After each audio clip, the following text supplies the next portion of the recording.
नमस्कार, news night में आप सभी का स्वागत है। मैं हूं आपके साथ तारेंद्र। दिल्ली में प्रधानमंत्री नरेंद्र मोदी ने आज एक अहम बैठक की, जिसमें रक्षा मंत्री समेत तीनों सेनाओं के प्रमुख और राष्ट्रीय सुरक्षा सलाहकार CDS भी मौजूद रहे। पहलगांव हमले के बाद इस बैठक को काफी अहम माना जा रहा है। उधर कश्मीर में सुरक्षा बल तेजी से सर्च ऑपरेशन को अंजाम दे रहे हैं, तो NIA ने भी इस हमले के बाद की जांच को तेजी से आगे बढ़ाना शुरू कर दिया। क्या हुआ आज इस मोर्चे पर, दिन भर दिखाएंगे खबर, विस्तार से चर्चा करेंगे। कांग्रेस की उस तस्वीर की जिसके बाद से सियासी बवाल मचा हुआ है। होगी बात अवैध घुसपैठियों के खिलाफ चल रहे अलग अलग राज्यों में अभियान की भी, तो खबर दिखाएंगे वेब समिट की भी। इसके अलावा भी होंगी देश दुनिया की हर जरूरी और महत्वपूर्ण खबर। शुरुआत हेडलाइंस के साथ।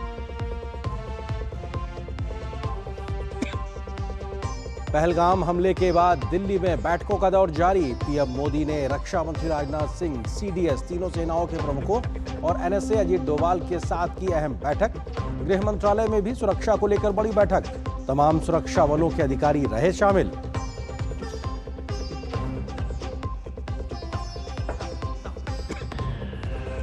पहलगाम आतंकी हमले की जांच तेज। NIA ने घटनास्थल का सीन किया रिक्रिएट। 150 लोगों से पूछताछ। जम्मू कश्मीर में सुरक्षा कारणों से 48 पर्यटक स्थल बंद। पाकिस्तान के रक्षा मंत्री ख्वाजा मोहम्मद आसिफ का सोशल मीडिया अकाउंट भारत में बंद। कांग्रेस के पोस्टर पर मचा बवाल। BJP ने कांग्रेस को बताया लश्करे पाकिस्तान कांग्रेस। कहा उसकी विचारधारा बन गई है सरतन से जुदा, वो आतंक के डीप स्टेट की टूल किट।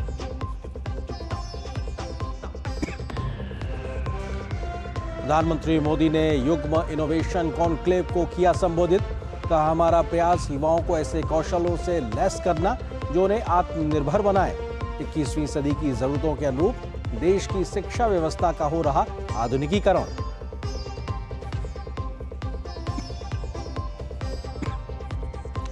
पहलगाम हमले के बाद शहर शहर अवैध घुसपैठियों के खिलाफ कहर। यूपी के बाद गुजरात में भी बड़ी कार्रवाई।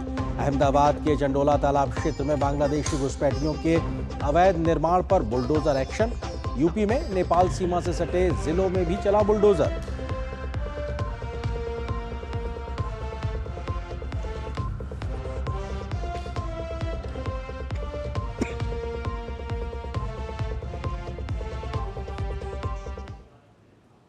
खबरों पर डालते हैं विस्तार से नजर। 22 अप्रैल को पहलगाम में हुई आतंकी हमले के बाद से दिल्ली से लेकर कश्मीर तक हलचल लगातार तेज बनी हुई है।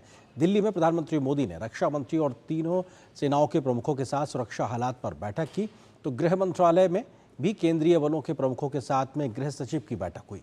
कश्मीर में सुरक्षा बल बड़ा सर्च ऑपरेशन चला रहे हैं, तो पाकिस्तानी हैकर्स की भारतीय डिजिटल वर्ल्ड में सेंधमारी को हमारी सेना ने विफल कर दिया है। आतंकी हमले के बाद से भारत का बेहद सख्त रुख बना हुआ है, जिसके चलते इन बैठकों को बेहद खास और अहम माना जा रहा है। भारत तैयार होगा निर्णायक प्रहार। सरकार में बैठकों का दौर, आतंकियों की नहीं खैर। पहलगाम आतंकी हमले के बाद केंद्र सरकार पूरे एक्शन में है और एक के बाद एक तमाम बैठकों का दौर जारी है। प्रधानमंत्री आवास 7 लोक कल्याण मार्ग पर मंगलवार शाम बेहद अहम बैठक हुई, जिसमें प्रधानमंत्री नरेंद्र मोदी और रक्षा मंत्री राजनाथ सिंह के साथ ही तीनों सेनाओं के प्रमुख CDS और NSA अजीत डोभाल भी शामिल हुए। माना जा रहा है कि बैठक में सुरक्षा हालात पर चर्चा हुई। गृह मंत्रालय में भी मंगलवार को एक उच्च स्तरीय सुरक्षा बैठक हुई।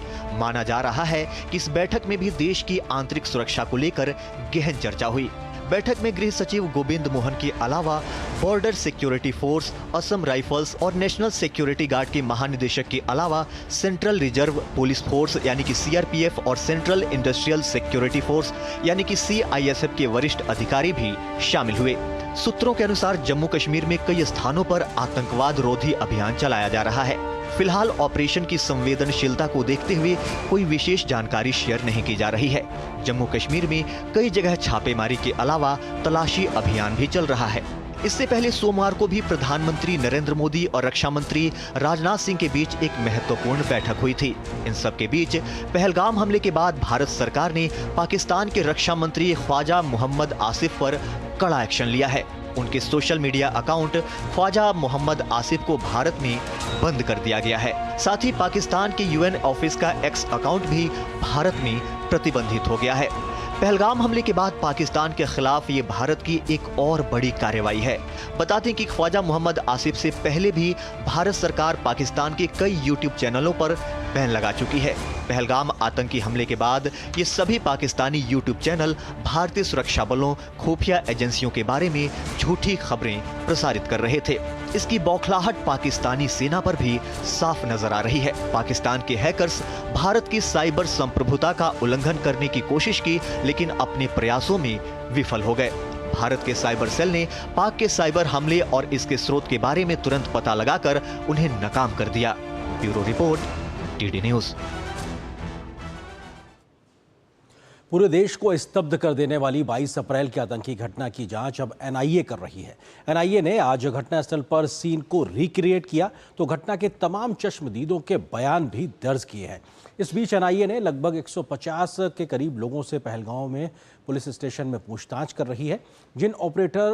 जो जिप ऑपरेटर मुजम्मिल था और बैसरन घाटी में दुकान लगाने वाले लोगों से भी पूछताछ एनआईए लगातार कर रही है और सबूत जुटा रही है। सुरक्षा कारणों से जम्मू कश्मीर में 48 पर्यटन स्थलों को फिलहाल बंद कर दिया गया है, तो कुछ पर्यटन स्थलों में सीमित जगह तक या सीमा तक जाने की ही मनाही दी जा रही है।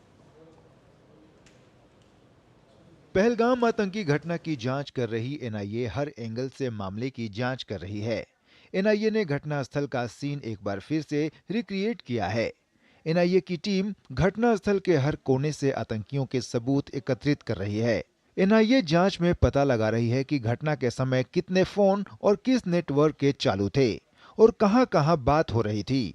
साथ ही खच्चर चलाने वाले लोगों के पुराने संपर्कों को भी खंगाला जा रहा है कि कहीं वो भी किसी अपराध में शामिल तो नहीं है। कल जो नया वीडियो आया था उसके बाद एनआईए जिप ऑपरेटर के अलावा बाकी टूर ऑपरेटर से भी पूछताछ कर रही है। इस बीच जम्मू कश्मीर सरकार ने मंगलवार को घाटी में 48 पर्यटन स्थलों को बंद कर दिया है। यह कार्रवाई कश्मीर के पहलगाम शहर के पास बैसरन घास के मैदान में पर्यटकों पर हुए भयानक हमले के बाद की गई है। अन्य स्थलों को उचित सुरक्षा प्रदान की गई है। इनमें से कुछ स्थलों को अस्थायी रूप से बंद किया गया है। सरकार के मुताबिक घाटी में कुल 87 गंतव्य हैं, जिनमें से 48 को अब बंद कर दिया गया है। श्रीनगर से सटे हरवन स्थित दाची गाम नेशनल पार्क में पर्यटकों को सीमित दूरी तक ही घूमने की इजाजत है। अभी क्योंकि रेस्ट्रिक्शन है तो हमको आगे 1.5 किलोमीटर पे फिश फार्म है, वहीं तक जाने दिया है। आप बच्चे बताओ, आपका एक्सपीरियंस कैसा रहा? बहुत ही अच्छा ट्रिप था और बहुत ही सेफ ट्रिप था और बहुत अच्छा गया। कुछ ऐसा डर जैसा कुछ है नहीं। स्थितियां माकूल होंगी, ये फिर से खुलेंगे, घाटी और गुलजार होगी, यही उम्मीद करेंगे। इस बीच उत्तर प्रदेश के मुख्यमंत्री योगी आदित्यनाथ ने पहलगाम हमले पर विवादित बयानों को लेकर कहा कि एक सीमा होनी चाहिए जहां हम अपने राजनीतिक मतभेदों से ऊपर उठकर देश और अपने लोगों के बारे में सोचें। तो वहीं महाराष्ट्र के मुख्यमंत्री देवेंद्र फडणवीस ने पहलगाम आतंकी हमलों में जान गंवाने वाले महाराष्ट्र के लोगों के परिजनों को 50-50 लाख रुपए की वित्तीय सहायता देने की घोषणा की। हमें एक स्वर से निंदा करनी चाहिए। आतंकवाद के खिलाफ देश की लड़ाई प्रधानमंत्री मोदी जी के नेतृत्व में 144 करोड़ के भारत को एक स्वर से लड़ना चाहिए। एक स्वर से प्रधानमंत्री मोदी जी के नेतृत्व में आतंकवाद का नेस्तनाबूद करने के संकल्प के साथ आगे बढ़ना चाहिए। आतंकवादियों के हमले में हमारे जिन भाइयों की मृत्यु हुई, जिनकी हत्या हुई, ऐसे भाइयों के परिवारों को मदद करने का निर्णय हमारे मंत्रिमंडल ने लिया है। उनके परिवार को 50 लाख रुपया कंपेंसेशन या मदद हमारी सरकार की ओर से दी जाएगी।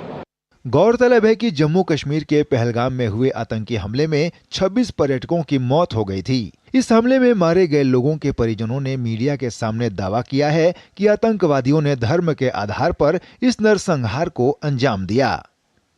Bureau report, DD news.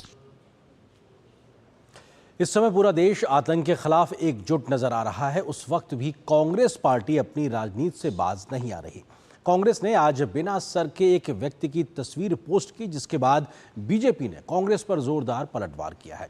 BJP ने कांग्रेस पर पाकिस्तान की भाषा बोलते हुए सर तन से जुदा अभियान को आगे बढ़ाने का आरोप लगाया है। तो कांग्रेस इस मुद्दे पर सफाई दे रही है, लेकिन मामला पूरी तरीके से राजनीतिक तौर पे गरमा गया है। कांग्रेस के पोस्टर पर बवाल, बीजेपी ने उठाए सोच पर सवाल। बीजेपी ने कहा कांग्रेस पाक की सोच एक, उसको बताया लश्करे पाकिस्तान कांग्रेस। कांग्रेस पार्टी के अधिकृत सोशल मीडिया एक्स के हैंडल से एक तस्वीर पोस्ट की गई, जिसको लेकर विवाद छिड़ गया है। कांग्रेस ने एक फोटो को पोस्ट करते हुए लिखा है जिम्मेदारी के समय गायब। कांग्रेस की इस पोस्ट के बाद बीजेपी ने कांग्रेस पर हमला बोलते हुए कहा कि इस प्रकार की पोस्ट से कांग्रेस की सरतन से जुदा वाली मानसिकता झलकती है। एक ऐसा कहने को भारतीय राजनीतिक दल भी है जो राष्ट्रीय पार्टी है, जो हमारे बीच में रहता है, लेकिन अगर उसे लश्करे पाकिस्तान कांग्रेस कहा जाए तो गलत नहीं होगा। पहलगांव आतंकी हमले के बाद जहां कांग्रेस पार्टी सरकार के साथ आतंक के खिलाफ लड़ाई में साथ देने की बात कर रही है, लेकिन तुष्टीकरण की राजनीति के लिए इस प्रकार की हरकत भी कर रही है। बीजेपी ने कहा है कि कांग्रेस पार्टी पाकिस्तान परस्त भाषा बोल रही है और उसे पाकिस्तान से ही निर्देश मिल रहा है। ये कांग्रेस का असली चेहरा देश के सामने आया है। पाकिस्तानी बोल जो कांग्रेस की जुबान से निकल रहे हैं वो अच्छे नहीं है। एक तरफ आप पार्लियामेंट सेशन बुलाने की बात करते हो और दूसरी तरफ पाकिस्तान के समर्थन की भाषा बोलते हो। आपके लोग, आपके नेता एक के बाद दूसरा बयान ऐसा देते हैं और कांग्रेस का शीर्ष नेतृत्व बिल्कुल चुप्पी साध लेता है। बीजेपी ही नहीं बल्कि एनडीए के तमाम दलों ने कांग्रेस के इस कृत्य को पूरी तरह से गलत बताया है और कांग्रेस पर ओछी राजनीति करने का आरोप लगाया है।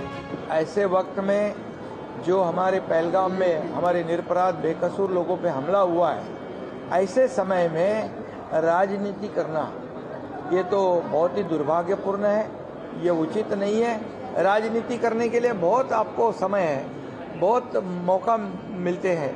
ये गलत है इस तरीके से। जैसा मैंने कहा कि एक सेंसिटिव विषय है और मुझे लगता है इसकी सेंसिटिविटी को समझना विपक्ष की भी उतनी बड़ी जिम्मेदारी है। ऐसे में कांग्रेस जैसी पार्टियां अगर इस पे भी अगर राजनीति ही करेंगी तो ये उचित नहीं। प्रधानमंत्री श्री नरेंद्र मोदी पर हमला करने का नहीं है, ये वक्त पाकिस्तान के उन मंसूबों पर हमला करने का है जिन्होंने 26 निर्दोष लोगों की जानें ली। मैं कांग्रेस पार्टी की इस अभियान की निंदा करता हूँ। जहां बीजेपी समेत एनडीए के दल कांग्रेस पर हमलावर हैं, तो बुरी तरह से घिरने के बाद कांग्रेस इस मुद्दे पर बैकफुट पर नजर आ रही है और सफाई दे रही है। I think the Congress, some of the people who put out posters about Mr. Modi was in a way to say that where is Mr. Modi? Is he addressing the media? Is he clarifying anything? Has he answered any questions?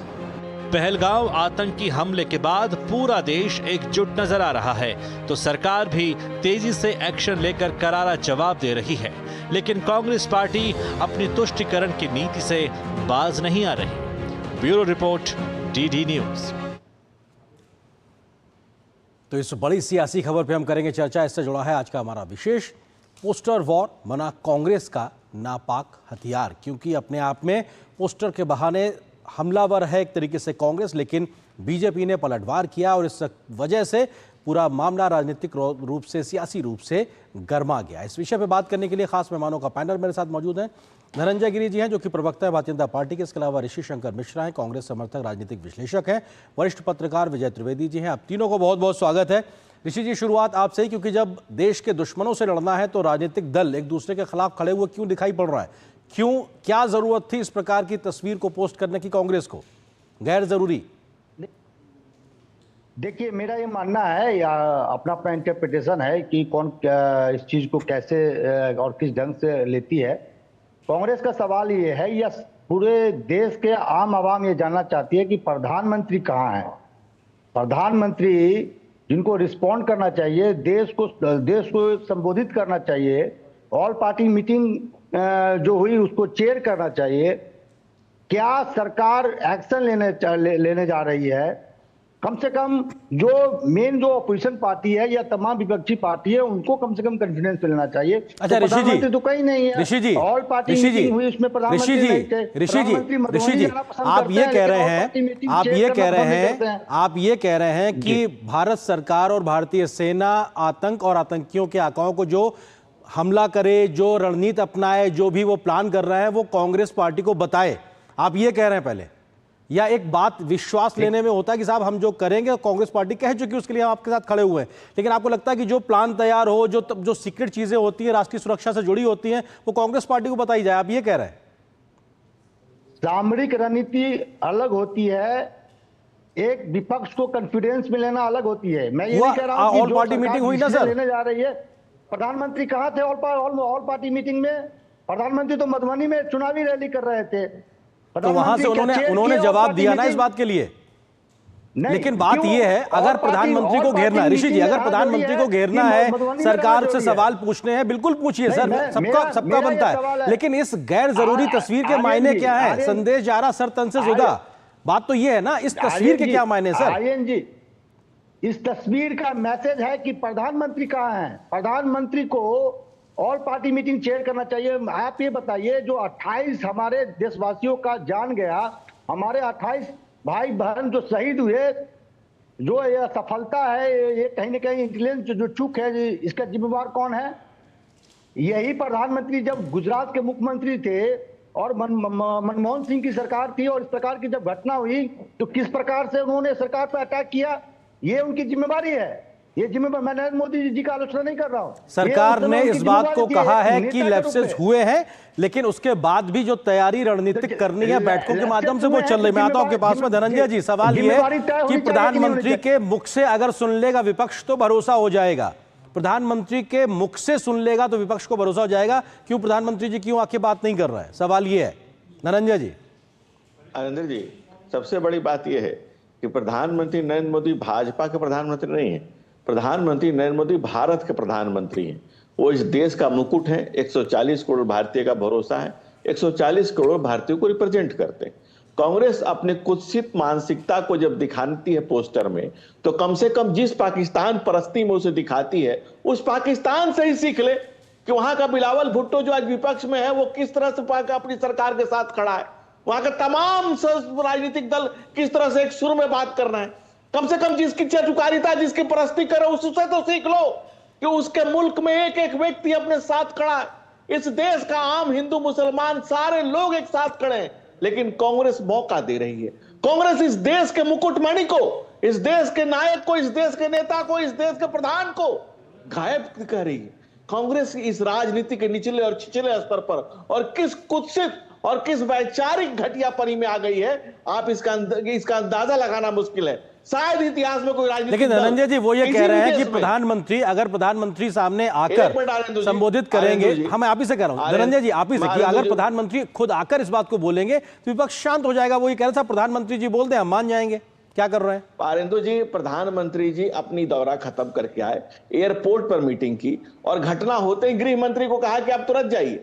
गृह मंत्री जी ने immediate landing की, वहां NSA के तमाम लोग हैं, प्रधानमंत्री जी ने आए, इमीडिएट मीटिंग की और जो सभा की जनसभा, वहां से कितना कड़ा मैसेज दिए कि कड़ी, कितनी कड़ी एक्शन लेंगे इसकी बात की। आज भी बैठक हुई है, सेना को खुली छूट दे दी गई है। कांग्रेस को शायद ये जानना जरूरी है और किसको बताना जरूरी है, अब ये देश की आम आवाम, आम जनता समझ रही है कि किसको आप बताने के लिए, कितने बेकरार किसके लिए है। बिल्कुल, आप बेकरार किसके लिए, ये अपने आप में सवाल उठता है, क्योंकि विश्वास तो सरकार ने दिया है, प्रधानमंत्री मोदी ने भी दिया है। वरिष्ठ पत्रकार विजय त्रिवेदी जी हमारे साथ में जुड़े हुए। विजय जी, सवाल ये है कि आज जो तस्वीर कांग्रेस के अधिकृत हैंडल से पोस्ट की जाती है, उसकी जरूरत क्या थी?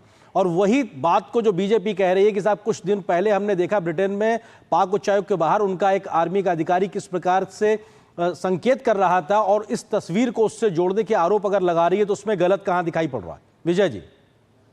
अरुण जी, महत्वपूर्ण क्या है कि इस समय हम कहां खड़े हैं। पहली बात, देश इस समय किस स्थिति में है, हमारी क्या प्रायोरिटी है, पहली बात। दूसरी बात, जब सर्वदलीय बैठक हुई इस मसले पर तो सभी विपक्षी दलों ने मैंडेट दिया प्रधानमंत्री को, भारत सरकार को, कि आप जो करेंगे उस पर विश्वास व्यक्त करेंगे। हमारे लोकसभा और राज्यसभा दोनों में विपक्ष के नेता खड़गे साहब ने भी, राहुल जी ने भी और तमाम पार्टीज ने भी दिया, और ये बड़ी बेहतर तस्वीर। दूसरा एक महत्वपूर्ण बात क्या है कि हमारे राजनीतिक दलों के मंसूबे या परेशानियां कुछ भी हो, लेकिन पूरा हिंदुस्तान इस वक्त एक साथ खड़ा दिखाई दे रहा है। जी, एक साथ खड़ा दिखाई दे रहा है, कश्मीर से लेकर कन्याकुमारी तक। बहुत सारे लोग कश्मीर को लेकर सवाल खड़े कर रहे थे, आज उन सब लोगों ने भी हिंदुस्तान के साथ खड़े हुए दिखाई दे रहे हैं। बिल्कुल सही बात। अब बात होती है गायब होने की, गैर जरूरी नहीं, गायब क्या है?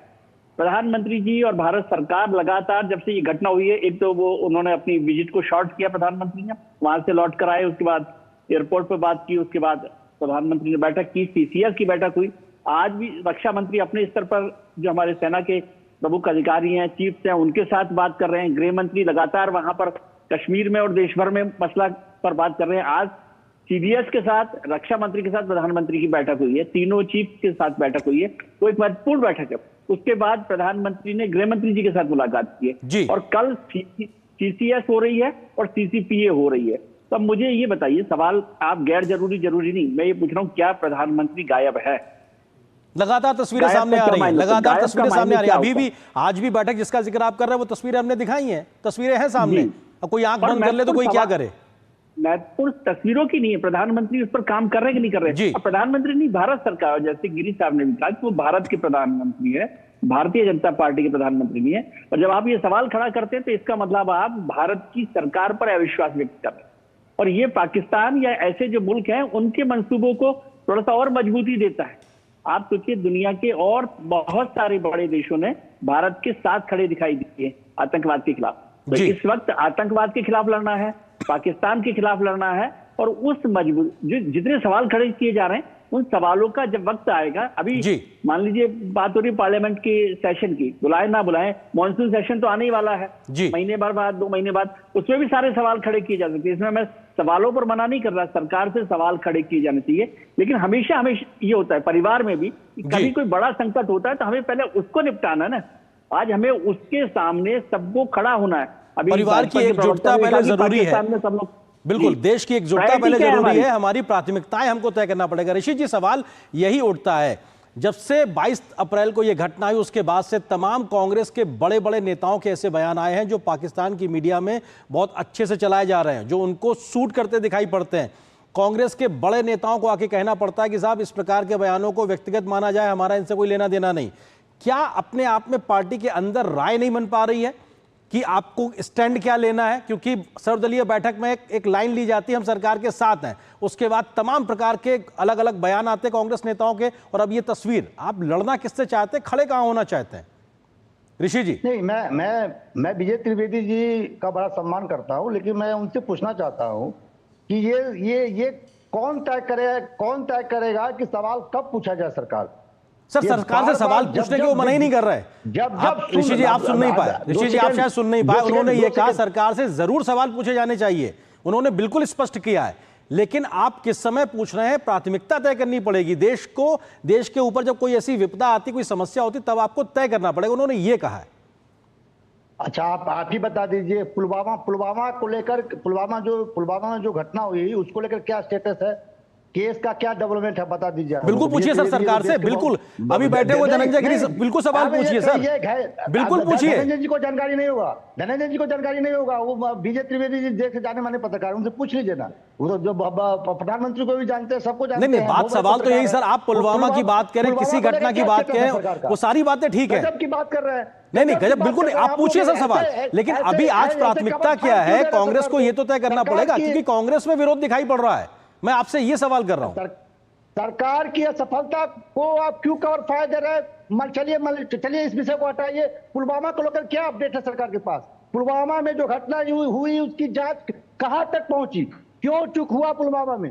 आप बताइए, जहां ये घटना हुई है, 28 लोगों की जान गई है, वो वेल नोन पब्लिक स्पॉट है, वहां पे 2 से 2,500 लोग थे।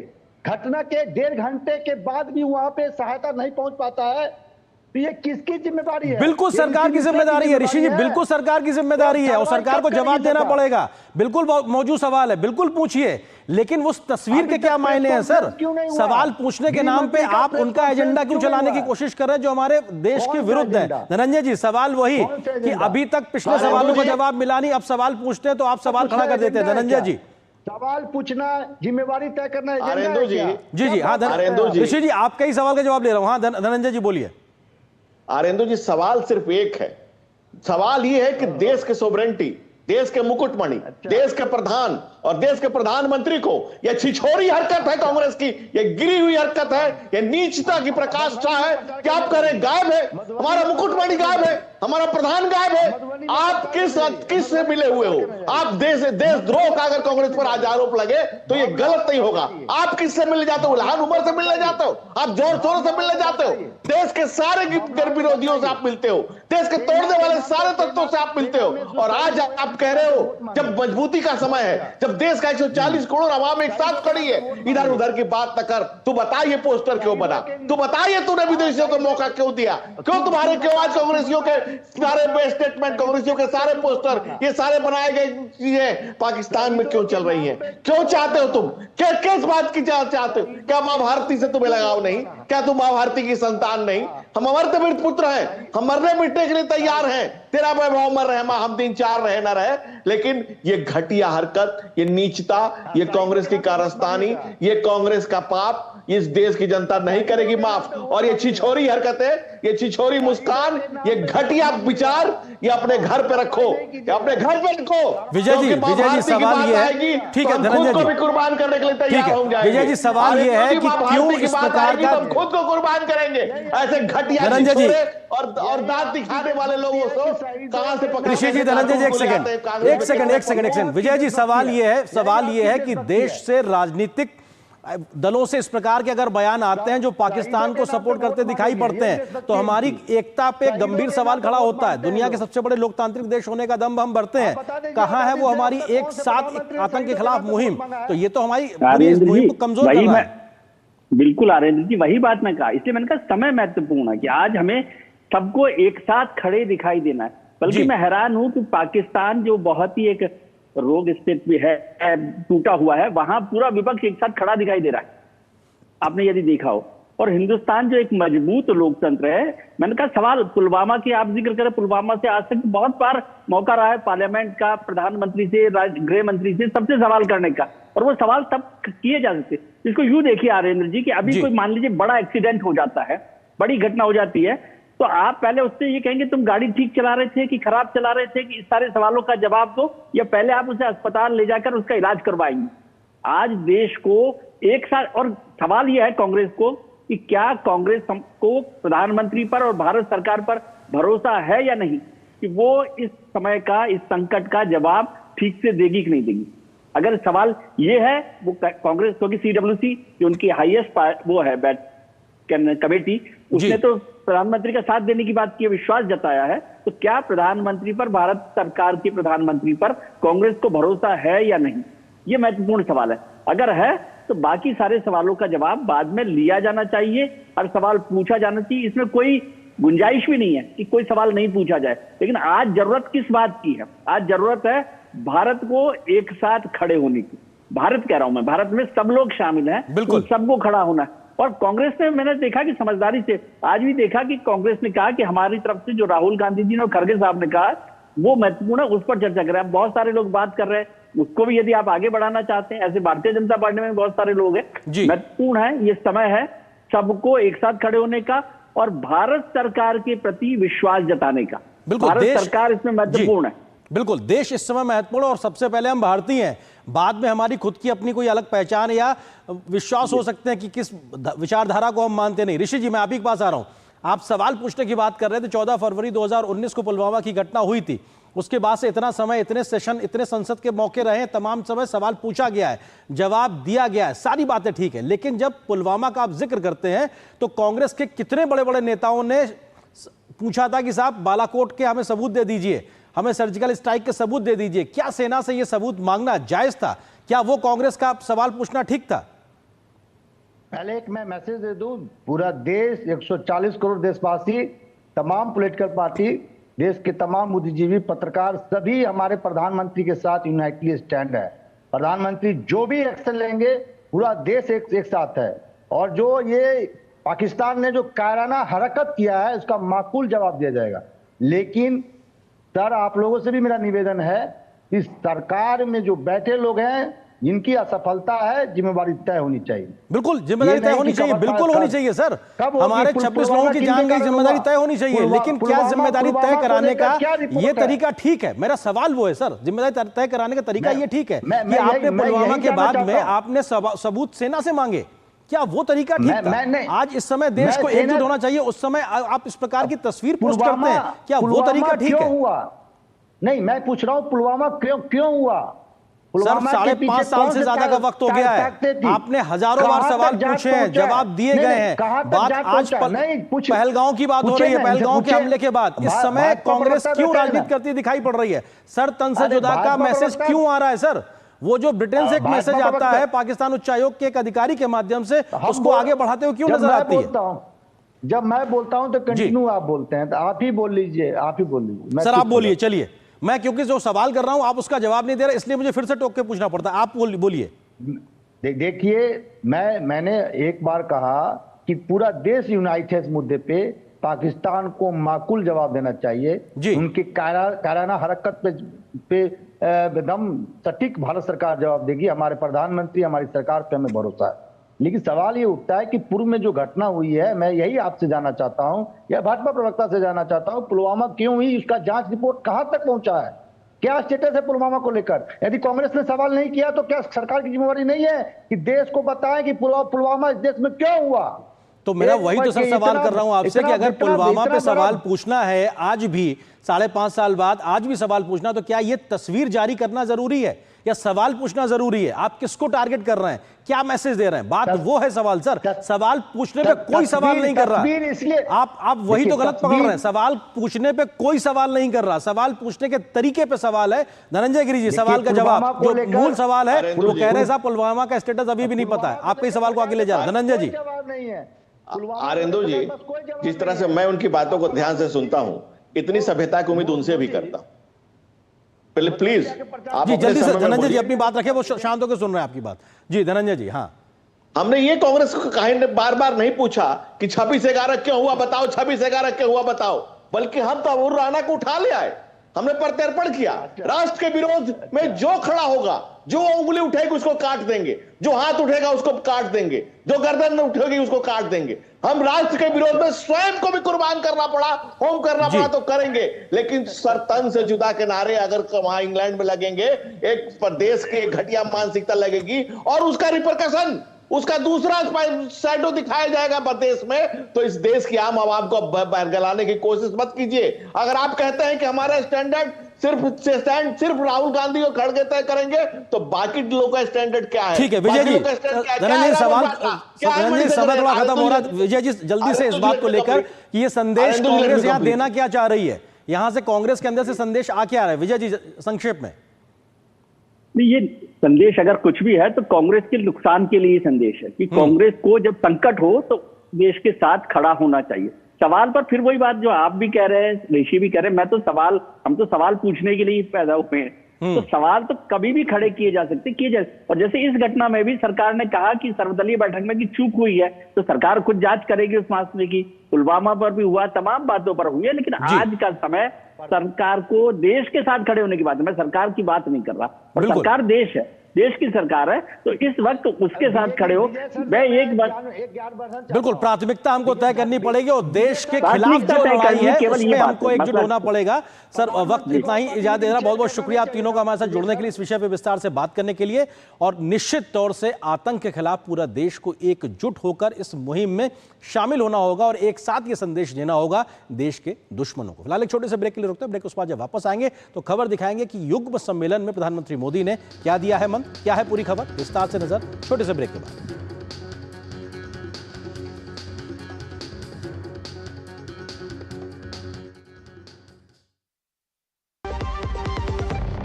सस्ते वाले दाल मसाले स्वाद हुआ बेकार। MDH की हल्दी मिर्ची धनिया करे कमाल। ये रंग दे, ये खुशबू दे, ये तीखा, ये कम पड़े। क्या निराला MDH मसाला।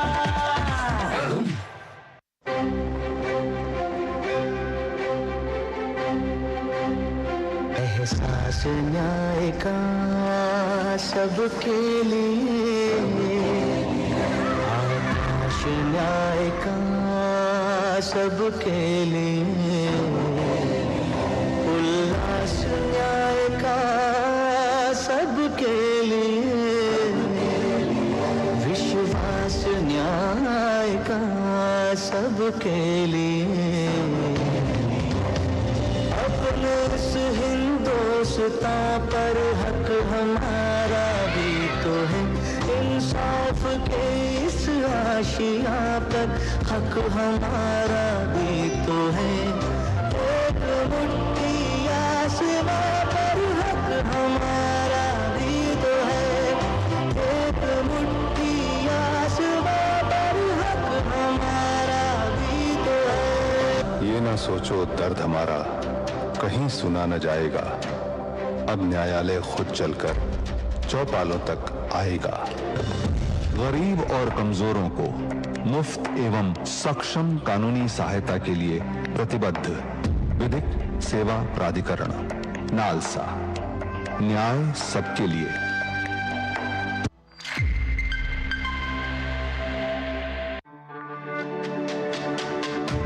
मेरी पसंद, मेरी पसंद, मेरी पसंद, मेरी पसंद, हमारी पसंद, हम सबकी पसंद। मजबूत देश का मजबूत सरिया हो गया स्टील। जो लक्ष्य चुना था समझ आने लगा है। GLA यूनिवर्सिटी, उच्च लक्ष्य की निश्चित प्राप्ति। टैलेंट, टेम्परामेंट और टेक्नोलॉजी की त्रिशक्ति भारत का भविष्य तय करेगी, विकसित भारत के संकल्प को पूरा करेगी। नई दिल्ली भारत मंडपम में युग्म सम्मेलन में प्रधानमंत्री नरेंद्र मोदी ने आज शिरकत की तो यही मंत्र दिया। अनुसंधान और नवोन्मेष को बढ़ावा देने के लिए इसका आयोजन किया गया था। प्रधानमंत्री ने इस बात पर जोर दिया कि उनकी सरकार युवाओं को ग्लोबल स्टैंडर्ड के मुताबिक शिक्षित कर रही है। हमने विकसित भारत के लक्ष्य के लिए अगले 25 वर्षों की समय सीमा तय की है। हमारे पास समय सीमित है, लक्ष्य बड़े हैं। ये मैं वर्तमान स्थिति के लिए नहीं कह रहा हूं। भारत मंडपम में आयोजित युग्म सम्मेलन में शिक्षाविद, शिक्षण संस्थान और उद्योग सब एक साथ सम्मिलित हुए। मकसद था देश के युवाओं में नवोन्मेष, नवाचार को और भी बढ़ावा देना, उनके सॉल्यूशन को बाजार मुहैया कराना। प्रधानमंत्री ने कहा, AI, quantum computing, advance analytics, space और हेल्थ टेक को प्रमोट करना ही होगा। टैलेंट, टेम्परामेंट और टेक्नोलॉजी की ट्रिनिटी ही भारत के भविष्य को ट्रांसफॉर्म करेगी। इसके लिए हम भारत के बच्चों को बचपन में ही जरूरी एक्सपोजर दे रहे हैं। इसके लिए जरूरी है कि हमारा पूरा रिसर्च इकोसिस्टम, एकेडमिक इंस्टीट्यूशन से लेकर इन्वेस्टर्स और इंडस्ट्री तक हर कोई रिसर्च के साथ खड़ा हो, उन्हें गाइड करे। इंडस्ट्री लीडर्स इस दिशा में एक कदम और आगे ला सकते हैं और वो हमारे युवाओं का मार्गदर्शन कर सकते हैं, फंड की व्यवस्था कर सकते हैं और साथ मिलकर नए सॉल्यूशन डेवलप कर सकते हैं। वाधवानी फाउंडेशन ने इनोवेशन टेक को बढ़ावा देने के लिए IIT कानपुर के साथ आर्टिफिशियल इंटेलिजेंस, IIT बॉम्बे के साथ बायोटेक और NRF के साथ क्वांटम तकनीक को लेकर समझौता ज्ञापन किए। ये सभी सुपर हब स्थापित करने में कुल 1400 करोड़ रुपए खर्च होंगे। प्रधानमंत्री ने कहा कि बीते एक दशक से रिसर्च को मजबूती देने और संसाधनों को बढ़ावा देने के लिए सरकार लगातार काम कर रही है। 2013-14 में R&D पर ग्रॉस एक्सपेंडिचर केवल 60,000 करोड़ रुपए था। हमने इसे डबल से भी ज्यादा बढ़ाकर 1.25 लाख करोड़ रुपए से भी ऊपर कर दिया है।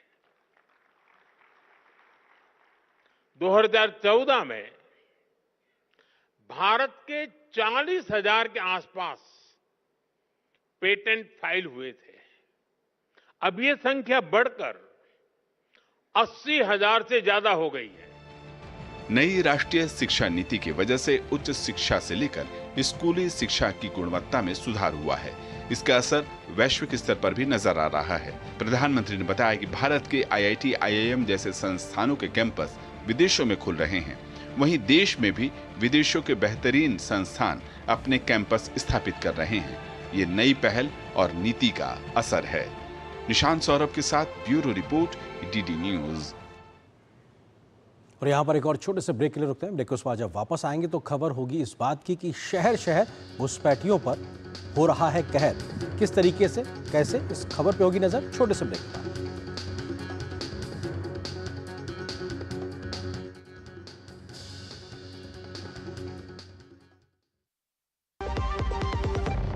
आपके घर के खाने में रेस्टोरेंट जैसा स्वाद ले आए MDH का शाही पनीर मसाला। पनीर को क्या मस्त बना डाला।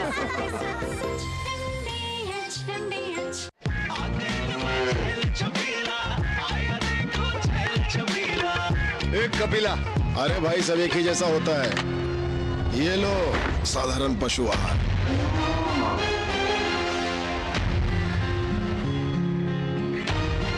इस देश की हर माँ, बच्चे, बूढ़े, जवान, खिलाड़ी, डॉक्टर, इंजीनियर, सबको गाय भैंस की दूध की शक्ति पर भरोसा है। पर जब इन पशुओं को कपिला पशु आहार मिलेगा तभी तो दूध सिर्फ ज्यादा ही नहीं, शक्ति से भरपूर भी होगा। और ये सच जानते हुए चंद पैसों के लिए तुम देश का भरोसा तोड़ दो। कपिला पशु आहार, देश का नंबर 1 पशु आहार। क्या हो गया भाई? भैया आपसे सीखकर म्यूचुअल फंड्स में SIP शुरू की थी, लेकिन कभी कभी अपडेट्स देखकर मेरा मन भटकने लगता है। सुन, ये लिफ्ट जब ऊपर नीचे जाती है तो तू निकल जाता है। नहीं भैया, यही तो सही मंजिल तक ले जाती है। तो बस म्यूचुअल फंड्स का भी यही है, डटे रहेगा तो तू भी अपने सपनों के पास पहुंच सकता है। हाँ बिल्कुल आपकी तरह। सही है। म्यूचुअल फंड निवेश बाजार जोखिमों के अधीन है। योजना से जुड़े सभी दस्तावेजों को ध्यान से पढ़ें। जो लक्ष्य चुना था समझ आने लगा है। GLA यूनिवर्सिटी, उच्च लक्ष्य की निश्चित प्राप्ति। जब धरती चीर कर निकलता है लोहे का पत्थर और मिलता है मोंगिया के जोश से, फिर तपता है, पिघलता है और बनता है फौलाद। अब होता है सरिया सारी खूबियों के साथ। मोंगिया स्टील, मजबूत देश का मजबूत सरिया। विभाग अनेक, कंप्लेंट बॉक्स 1। किसी भी सरकारी दफ्तर, विभाग या बैंक से जुड़ी शिकायत के लिए pgportal.gov.in पर जाएं, रजिस्टर करें, संबंधित विभाग चुनें, शिकायत दर्ज करें और ट्रैकिंग ID नोट करें।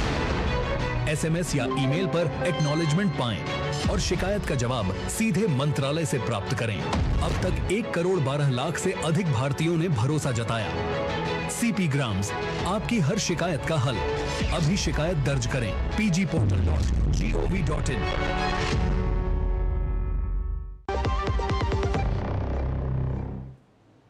और ब्रेक के बाद खबरों में आगे बढ़ें उससे पहले नजर डालते हैं कि बुलेटिन में अभी तक किन बड़ी खबरों पे हमने डाली है नजर। अगर अभी तक की बात की जाए तो सबसे बड़ी खबर हमने देखा था, दिल्ली में सुरक्षा पर बैठकों का लगातार दौर जारी है, जिसमें प्रधानमंत्री की बैठक का भी जिक्र था। रक्षा मंत्री के साथ तीनों सेनाओं के प्रमुख थे, CDS भी उसमें मौजूद थे। इसके अलावा कांग्रेस के पोस्टर पर सियासी वार किस प्रकार से सियासत गरमाई हुई है उस खबर से हमने आपको रूबरू कराया। इसके अलावा युग्म सम्मेलन में प्रधानमंत्री मोदी ने किस प्रकार से देश के युवाओं को इनोवेशन को लेकर मंत्र दिया था, तो ये अपने आप में इन खबरों से हमने रूबरू कराया था। आगे बढ़ते हैं और आज की एक और बड़ी खबर से आपको रूबरू कराते हैं। भारत के अगले प्रधान न्यायाधीश के तौर पर न्यायाधीश भूषण रामकृष्ण गवई के नाम की सिफारिश को राष्ट्रपति ने मंजूर कर दिया है। वो मौजूदा CJI संजीव खन्ना का स्थान लेंगे। जस्टिस VR गवई 14 मई को भारत के अगले प्रधान न्यायाधीश के रूप में शपथ लेंगे। जस्टिस गवई वर्तमान में CJI खन्ना के बाद सुप्रीम कोर्ट में सबसे सीनियर जज हैं। जस्टिस गवई भारत के 52वें प्रधान न्यायाधीश होंगे।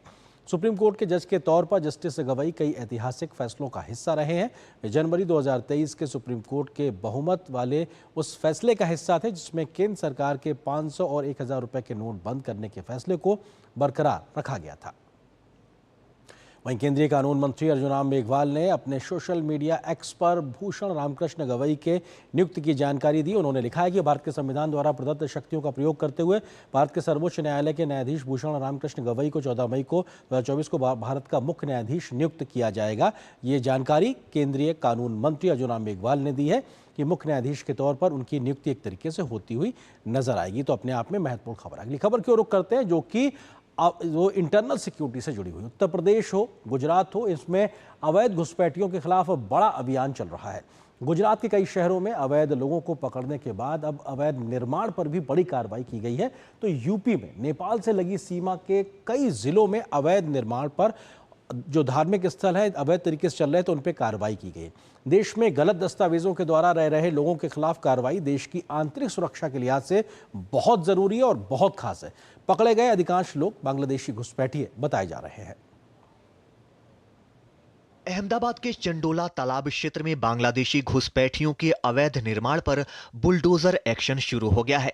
गुजरात पुलिस ने 50 बुलडोजर और 36 डंपरों की सहायता से 18,000 वर्ग फुट में फैले क्षेत्र को अतिक्रमण मुक्त कराया है।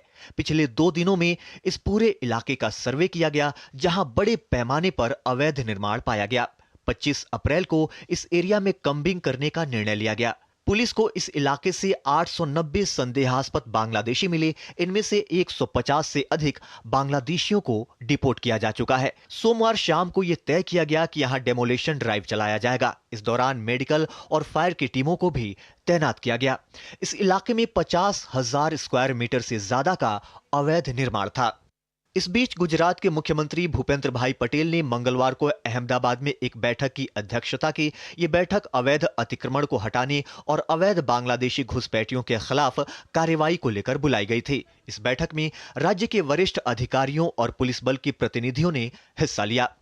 उस एरिया से 890 जितने शंकास्पद बांग्लादेशी और वहां से मिले थे, उनकी अभी पूछपरछ चालू है। उसमें से 150 से ज्यादा बांग्लादेशी प्रस्थापित भी हुए।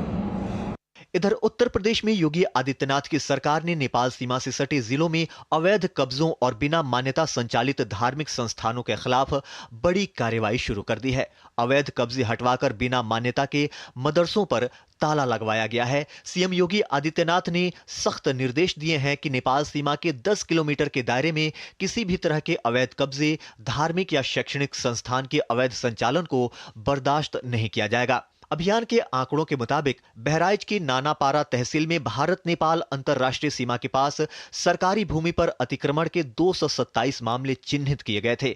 इनमें से पहले से हटाए गए 63 अतिक्रमणों के बाद 25 से 27 अप्रैल के बीच 26 और कब्जे हटाए गए। बहराइच के भारत नेपाल सीमा रुपई डीहा में चकिया रोड सहित कई सीमावर्ती क्षेत्रों में 22 मकानों पर बुलडोजर से अतिक्रमण हटाया गया। भारत नेपाल बॉर्डर पे 0 से 10 किलोमीटर दोनों में लैंड है। वहाँ पे पहले से चिन्हित था और लोगों को नोटिस भी दी गई थी। उनमें 63 अतिक्रमण हटाए भी गए थे। अभी 25, 26, 27 में कुछ 26 अतिक्रमण हटाए गए। बहराइच जनपद की 110 किलोमीटर की सीमा नेपाल राष्ट्र से मिलती है। 0 से 5 किलोमीटर के अतिक्रमण का प्रथम श्रृंखला में 89 अतिक्रमण हटाए गए हैं। इस बीच पश्चिम बंगाल के दक्षिण 24 परगना और उत्तर 24 परगना जिलों के सुंदरवन क्षेत्र में फैली करीब 150 किलोमीटर लंबी तटीय सीमा पर अवैध घुसपैठ की आशंका के मद्देनजर केंद्र और राज्य की खुफिया एजेंसियों ने निगरानी और सख्त कर दिया है। ये कार्रवाई हाल ही में दक्षिण 24 परगना जिले के एक गांव से 24 बांग्लादेशी घुसपैठियों की गिरफ्तारी के बाद शुरू की गई है। ब्यूरो इनपुट के साथ आशुतोष शुक्ला और मेघन की रिपोर्ट, डीडी न्यूज। और यहाँ पर एक और छोटे से ब्रेक के लिए रुकते हैं। ब्रेक के उस पार जब वापस आएंगे तो खबर इस बात की दिखाएंगे कि वेब समिट को लेकर किस प्रकार की तैयारियां हो रही हैं मुंबई में। इस खबर पे होगी विस्तार से नजर एक छोटे से ब्रेक के बाद।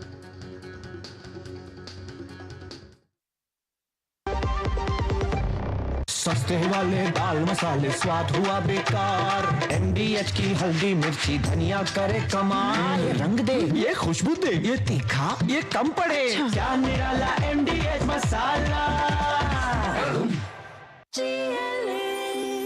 जो लक्ष्य चुना था समझ आने लगा है। GLA यूनिवर्सिटी, उच्च लक्ष्य की निश्चित प्राप्ति।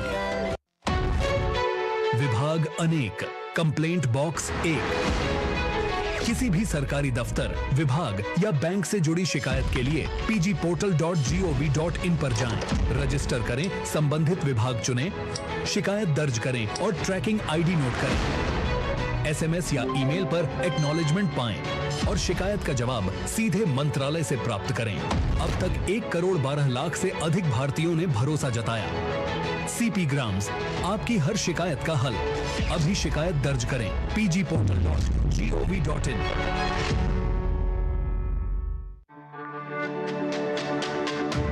मेरी पसंद, मेरी पसंद, मेरी पसंद, मेरी पसंद, हमारी पसंद। हम सबकी पसंद। मजबूत देश का मजबूत सरिया मोंगिया स्टील। अब आया असली स्वाद। अब आया स्वाद। जब स्वाद के बड़े हो लाले तो MDH का चंकी चाट मसाला डालें। MDH का चंकी चाट मसाला। MDH। और ब्रेक के बाद अब बात वेब्स समिट की। एक ऐसा मंच जहां मीडिया, मनोरंजन और टेक्नोलॉजी के दुनिया के क्रिएटर्स, इनोवेटर्स, इन्वेस्टर्स, आर्टिस्ट एक साथ आ रहे हैं। मंच सज चुका है पहले world audio visual and entertainment summit के लिए। 1 से 4 मई तक मुंबई के जियो कन्वेंशन सेंटर में होगा वेब्स 2025 समिट का आयोजन। किस तरीके से है तैयारी, देखिए इस रिपोर्ट में। वेब्स 2025 मीडिया और मनोरंजन उद्योग के दिग्गजों, रचनाकारों, निवेशकों के लिए एक सर्वश्रेष्ठ मंच प्रदान करने जा रहा है। भारत अपनी सांस्कृतिक विरासत, रचनात्मक प्रतिभा और विश्व स्तरीय तकनीकी क्षमताओं के साथ वैश्विक मीडिया और मनोरंजन जगत में नेतृत्व करने को तैयार है। इसका एक ट्रेलर दिखेगा वेब्स 2025 के दौरान। अमिताभ बच्चन से लेकर चिरंजीवी तक विश्व के दिग्गज सितारे भारत की युवा शक्ति को प्रोत्साहित करने जुटेंगी। Hello, you're coming there, right? Come on, sir. You don't even have to ask me. The biggest names, the biggest ideas, the future of media is going to be shaped right here. But who exactly is going to be there? Global leaders, entertainments के sharp minds और innovators who are breaking boundaries. Music हो, cinema या live performances, past, present और future icons, सब यही मिल रहे हैं। यार सब कह रहे हैं कुछ बड़ा होने वाला है, लेकिन क्या ये सिर्फ एंटरटेनमेंट के बारे में है? This isn't just about entertainment. The biggest deals, investments, collaborations, this is where they happen. But who's actually leading the conversation? The Prime Minister himself is sitting down with industry leaders, shaping global policies and partnerships. PM is involved. So we're talking about setting global standards, shaping the future of the industry. Wow. Exactly. Global leaders, tech giants, creators, and investors. Everyone who is shaping the future of media is coming together. But what else is happening? From AI-driven storytelling, virtual production, and next-gen content creation. All of it together on one global stage for the world to witness. इतना कुछ बदल रहा है, लेकिन ये सब क्या creators के लिए सच में मतलब रखता है? Really, नए platforms, बड़े collaborations, a global audience. It's about breaking boundaries and taking creativity to places we never imagined. So this isn't just another event. This is where industries actually transform. Exactly. This is where ideas become reality. The biggest stage, the sharpest minds. I'm definitely in. Are you? 15,000 वर्ग metre में फैला ये summit 100 से अधिक प्रदर्शकों को एक साथ लाएगा, जिसमें Netflix, Amazon, Google, Meta, Sony, Reliance, Adobe, Tata, Balaji telefilms, Dharma productions, Saregama और यशराज फिल्म्स शामिल हैं। इस समिट के केंद्र में 1470 वर्ग मीटर में फैला भारत पवेलियन, जो कला से कूट तक इस थीम के तहत भारत की समृद्ध विरासत का जश्न मनाएगा। 4 अनुभव आधारित क्षेत्रों, श्रुति, कृति, दृष्टि और क्रिएटर लीप दर्शकों को भारत के इतिहास और वर्तमान की सैर कराएंगे। वेब्स 2025 में विभिन्न राज्यों के विशेष मंडप भी होंगे, जहां वे अपनी सांस्कृतिक और रचनात्मक कौशल का प्रदर्शन करेंगे। MSME पवेलियन और स्टार्टअप बूथ मीडिया और एंटरटेनमेंट क्षेत्र में उभरते व्यवसायों और इनोवेटर्स को इंडस्ट्री के दिग्गजों, निवेशकों और वैश्विक मनोरंजन और प्रौद्योगिकी क्षेत्रों के प्रमुख हितधारकों के साथ जोड़ेगा। गेमिंग एरिना एक प्रमुख आकर्षण होगा, जिसमें माइक्रोसॉफ्ट और एक्सबॉक्स, ड्रीम 11, क्राफ्टन जैसे प्रमुख ब्रांड्स शामिल होंगे। वेब्स 2025 जहां परंपरा और नवाचार एक साथ होंगे, जो कहानी कहने, टेक्नोलॉजी और मनोरंजन के भविष्य को आकार देंगे। Bureau report, DD news.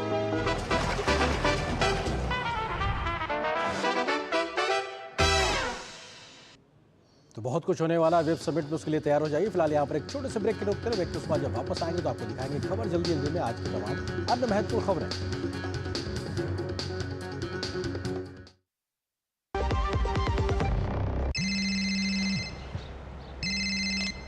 Hello Rajesh ji, मैं पुलिस थाने से बोल रहा हूँ।